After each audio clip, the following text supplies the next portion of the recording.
2016 goals state building community trust and collaboration. But I think last week, one of the things that came out from your own surveys which were obviously there was a lot of conflict of interest, that less than 50% of people surveyed who were communities of color had no trust in the LAPD. So let's be very clear about the goals. Secondly, the issue about mayor's priority outcomes. You're talking about making our communities the safest in the nation. This coming from a police department that is the most murderous police department in the country. Last year, they led the country in murdering the most people, 21. This year, they're again leading. So I think looking at the goals and the outcomes, it's nothing but a facade. So let's step aside. Then, asking for a 9% increase in a department that is the most recession-proof department in the country. In 2009, at the height of the recession, they were hiring people, and they were gloating about it and publicly stating that we're the most recession-proof department. So what is this? This is basically rewarding an institution that thrives in a culture of denial.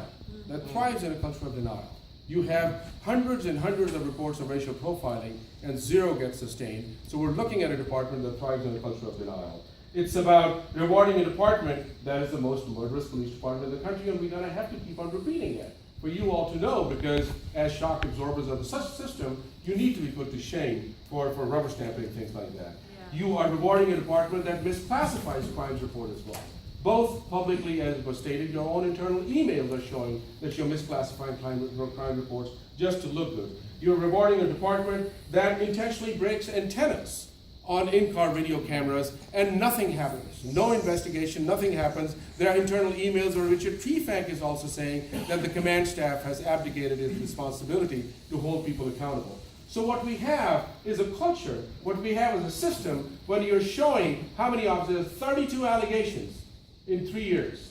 Domestic violence, 32% of those domestic violence were sustained. 1/3 of your department is engaging in domestic violence. So I think this is something that you talk about vetting. Soberov sits there and talks to Matt Johnson that we spent 3 hours.